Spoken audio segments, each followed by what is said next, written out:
Michio Hiraku died at the age of 39, from sickness. He's allowed to go to another world. When asked what his wish is by God intends to give him strength, he requests to have a healthy body. Offered a second wish, he chooses to live peacefully. A third wish is to be able to know the local language. For a final wish, to be able to be a farmer, the anime begins with Michio having a dream of his passing.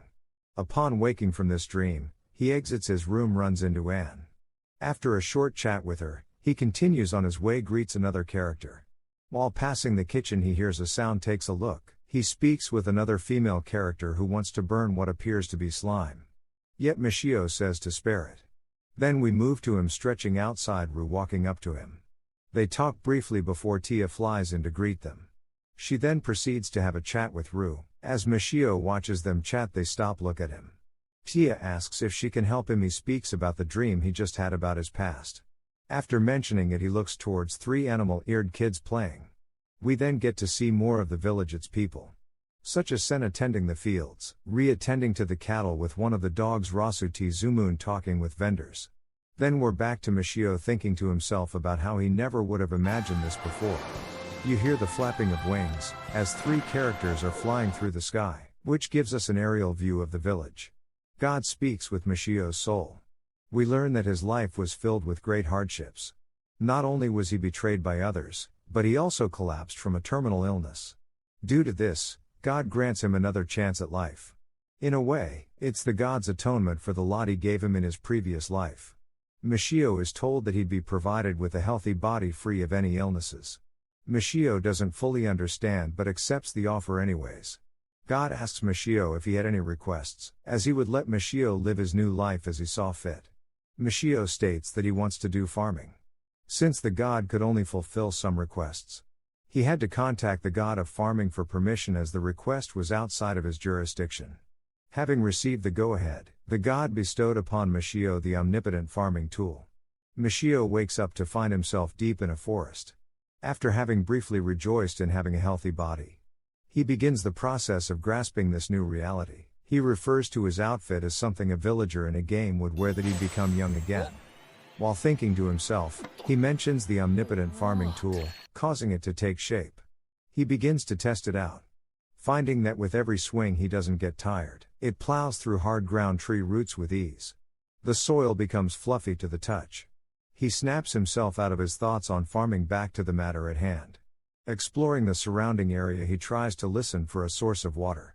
Yet all he can hear is the rustling of leaves. As he walks through the forest, something runs past him from behind.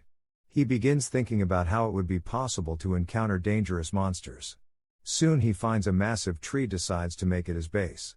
He then begins to secure some materials to use. Michio tries dowsing to no avail, begins to dig a well until he hits the water. He tries to make various items but learns that he can't make any complicated machines. He thinks about securing food but disregards it as he isn't feeling hungry. He proceeds to clear out the area around the large tree. When he gets to another tree in the way, Michio makes an axe to cut it down. To his surprise, he ends up cutting it down with a single swing of the axe. Continuing from there, he begins to turn the tree into lumber. While working on making lumber, Michio learns that even if he doesn't know the name, so long as he can picture it, the tool can change into it. While he is trying to figure out how he is going to make a hut, he notices that the sun is beginning to set. As he struggles to find a way to start a bonfire, it's too late, it has gotten dark. So in his haste, he dug out a hole in the large tree for his shelter. As he is chiseling a plate cup, he thinks about what else to build. The following day he clears out more space around the tree. While he does so, he learns that he uses energy with each change of the farming tool, which starts to make him hungry. As he thinks about going to look for food, he's attacked by a rabbit. Having ended up plowing the rabbit's head, Michio uses the rest of it as food. After having his fill, Michio makes a toilet area. Attempting to use it, he found it uncomfortable, had to make walls around it for an easier time.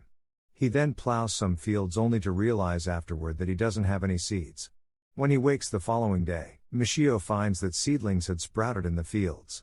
To protect the fields, he builds a fence, a trench around the area. As time goes by, he gets more rabbit meat to hold him over while the plants grow. After much struggle, Michio finally made a hut. A few days pass, and he finds 2 big dogs outside his fence. They didn't appear to be hostile, so he let them in, fed them. He'd previously taken down a boar, was wondering what to do with all the meat. Michio points out that the female is with pups. As he watches the dogs eat, we learn that when he was a kid, he'd always wanted a dog. Suddenly the female is about to give birth. Her mate gets protective, so Michio keeps his distance. He takes them to the hut where it'll be safer, makes a bonfire outside the door so they wouldn't get cold. He is concerned about them but keeps his distance till morning. When he checks in on them, he finds that they are all doing well. Michio gives the parents the best part of the boar as a celebration of the birth. He thought they would leave after they were done, but they ended up settling in. Michio built a new hut so that they could keep the other one. When the pups began moving around, it was time to harvest the crops. The dogs hunted for a game, patrolled the area. So Michio decided to name them, even fed them vegetables. This is pretty much where it ends, with him harvesting more crops. But the god checks in on Michio to see how he is faring. God admits to having made a mistake, bestowing a life of suffering to an innocent man that was befitting a sinner. We learn that it's against their rules to interfere once someone has begun their life. This is why upon Michio's death he was given this opportunity for another life. The god realizes after granting his wishes, that he had made yet another mistake, having placed him in the forest of death, which is filled with monsters. God wanted to call him back right away but remembers it would be against the rules, saying there is a chance he'll find his way back. As a sole hope, he'll accept the apology. Michio has learned that as long as he can imagine the food he wants to grow, the farming tool will plant it. So he doesn't have to worry about finding seeds. To find proof of his theory, he sows bean sprouts, as they could be identified the easiest. Plants grown with the farming tool grow within 14 days. He learns that he'd have to place a mound over the potatoes to keep them from direct contact with the sun, to keep them from becoming poisonous. He says that he had no idea what was going on with crops in his previous world. So he will have to gain experience with trial error. He builds a shrine to honor the farming god. Mainly from how he believes them to look minus ahead, he figures out how to properly drain the blood from the monsters hunted, which makes the meat taste better. Thinking that the dogs may be getting spoiled from the meat, he also tries out growing some fruit trees to build more variety in his food choices. Playing frisbee with the dogs, he finds that they have a horn. The dogs also make it easier for him to travel the woods. Soon he finds a river that is a 30-minute walk from his village. As he plans out how he'll dig a path for the water to come to the village, he builds another outhouse near the river. He also thinks about how to fix up the road to from the river. Back in the village, he clears out more of the forest to expand his crops. He plans to grow more types of plants such as wheat, sugarcane. The soybeans have grown, but he can't make what he wants from them without salt, and wonders if there could be any rock salt nearby. As time goes by, Michio begins to wonder how long it has been since he came there. The weather is starting to get colder, so he begins to prepare for the coming winter. He tries to use the pelts from the rabbits that were killed, but they smelled awful. In the concern that they would rot, he gave up on them. Then a large spider shows up outside the fence. The spider gives a high motion to greet him. It then proceeds to make cloth from its threads. Afterward, the spider began to live in the giant tree. Its favorite food was potatoes. The spider also made some winter clothing, other clothes for Michio. He even named the spider Zabuton. Winter arrives, Michio bakes some potatoes near the fire. The dogs are cozy in their hut. Zabuton is likely hibernating in the tree. He's still a bit concerned if the structure will hold, even though the snow doesn't appear to pile that much. This leads him to feel more lonely lately. Soon winter and spring arrives. The puppies have grown, headed out of the village. After a few days, they return with their mates. Having not seen Zabuton for a while, it shows up with lots of kids. With more mouths to feed, Michio focuses on expanding his crops. Suddenly Zabuton sounds an alarm from up in the tree. Then one of the dogs leads Michio to the intruder. The animals are hostile toward the little girl. As Michio goes to place his vest over the girl, she lunges, bites him, reverting to her original grown-up form, to which the dogs attack her again. Michio makes the dogs stop. The girl has shrunk in size again. She ultimately admits to being the first one to attack, starting the whole mess. Feeling bad that they beat her so badly, Michio permits her to drink as much blood as she needs. He then proceeds to show her his crops. As night falls, they head inside, continue to talk about different things.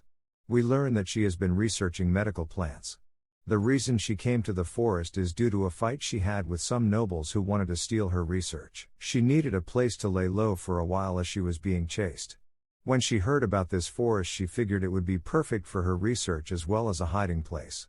After they chat a bit more, Michio invites her to stay in his village, although it does come off more like a proposal. With a bit more discussion, Rue decides to stay there. The following day she shrinks herself as a means to protect herself from any advances. She asks what he's working on. He says he's thinking of growing sweet potatoes. Then he goes on to talk about how many villagers there are. Not counting the animals, she's the first villager. Yet including them, she would be about the 30th villager, to which she laughs. Asking if they could try growing some medical plants here, Michio agrees that they could give it a try. She talks about how they would need to find a way to get the seeds. He then informs her that won't be necessary as he explains about his magic tool. Now don't go away just because the ending theme plays. We have another post-credit scene, which takes place at the same location that Rue was at before making her way into the forest. This time we see Tia talking with the guy. It appears that she is the one that was sent to chase down Rue. I appreciate it if you subscribe to the channel and help me reach 1,000 subscribers. Let me know in the comments about your favorite anime.